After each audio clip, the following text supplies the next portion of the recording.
இந்த கரண்ட் வந்துட்டு டீப் ஓஷனில் இருக்கிற நிறைய கிரியேச்சர்ஸ்க்கு ஆக்சிஜனை எடுத்துகிட்டு போகுது. அங்கே இருக்கிற கிரியேச்சர்ஸ்க்கும் ஆக்சிஜன் தேவை. அது இந்த deep current ocean deep current தான் வந்துட்டு அங்கே அதெல்லாம் எடுத்துகிட்டு போகுது. தென் வந்துட்டு கடலில் வந்துட்டு தேவைப்படுற நியூட்ரிஷன் இதெல்லாம் வந்துட்டு இந்த கரண்ட்டு தான் எடுத்துகிட்டு போகுது. ஸோ அங்கே வந்துட்டு அது அடிபடுறதுனால ஆப்வியஸ்லி இந்த கரண்ட்லேயும் நிறைய ப்ராப்ளம் வருது. அதனால கிளைமேட் சேஞ்சஸ் வந்துட்டு நடக்குது. ரெயின்ஃபாலில் வந்துட்டு பிரச்சனை. நம்மளால் டிட்டர்மைன் பண்ண முடியாது இந்த வருஷம் இப்படி தான் மழை பெய்யும் அப்படின்றது டிட்டர்மைன் பண்ண முடியாது. இது எல்லாமே வந்துட்டு அங்கே வந்து பனிக்கட்டி உருகிறதுனால ஏற்படுற பின்விளைவுகள்.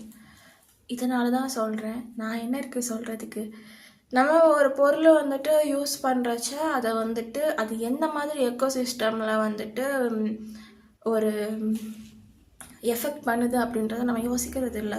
இப்போ நம்ம வீட்டிலையே நிறையா இருக்குது. இந்த சீப்பு இருக்குது. இந்த சீப்பு வச்சு நான் சீவுறதுனால அது வந்துட்டு வேறு சீப்பு தான் நினைக்கிறோம். ஆனால் இந்த சீப்பு இப்படி சீவும்போது இந்த சீப்புக்கும் என்னோடய முடிக்கும் ஒரு ரியாக்ஷன் நடக்கும். கண்டிப்பாக இந்த சீப்பில் இருக்கிற கொஞ்சம் அந்த ஆட்டமாவது என்னோடய இதில் ஒட்டிக்கும்.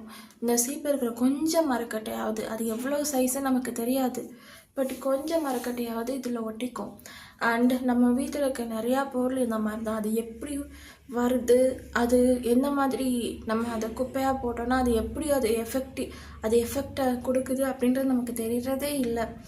ஸோ இதுக்கெல்லாம் ரீசன் வந்துட்டு நம்ம நேச்சருக்கும் நமக்கும் நடுவில் ஒரு சுவரே எழுப்பி வச்சுருக்கோம். ஸோ நேச்சருக்கு நம்ம என்ன பண்ணுறோம், நேச்சர்கிட்டேருந்து நமக்கு என்ன வருது, நம்ம ரிட்டர்ன் பண்ணுறதுனால அதுக்கு எப்படி அது எஃபெக்ட் ஆகுது அப்படின்றத நான் யோசிக்கிறது இல்லை. எல்லாமே அப்படி தான். நம்ம எல்லாத்தையும் யூஸ் பண்ணுவோம். ஆனால் அது நம்ம யூஸ் பண்ணுறதுனால அதுக்கு என்ன எஃபெக்ட் அப்படின்றத பற்றி நம்ம யோசிக்கிறது இல்லை. நமக்கு தோன்றதை நம்ம யூஸ் பண்ணிவிட்டு நமக்கு தோன்ற மாதிரி இருக்கிறோம். அது பிளாஸ்டிக்காக இருக்கலாம், ஈவன் சிலிக்கானாக இருக்கலாம். இப்போ நிறைய நியூ மெட்டீரியல் வந்துருச்சு.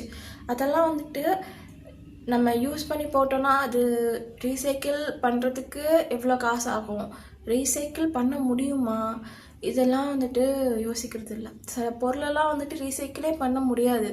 அதை ப்ரொடியூஸ் பண்ணுறத விட ரீசைக்கிள் பண்ணுறதுக்கு தான் அதிகமாக காசு தேவைப்படும். ஸோ ரீசைக்கிள் பண்ணவே முடியாது. அதெல்லாம் வந்துட்டு பூமியில் ஒரு குப்பை மாதிரி தான் இருக்கும். அதெல்லாம் எப்படி வந்துட்டு ஒரு விளைவுகளை ஏற்படுத்துன்றதை பற்றி நமக்கு கவலை இல்லை. ஏன் கவலை பண்ணணும் அப்படின்ற மாதிரி இருக்கும்.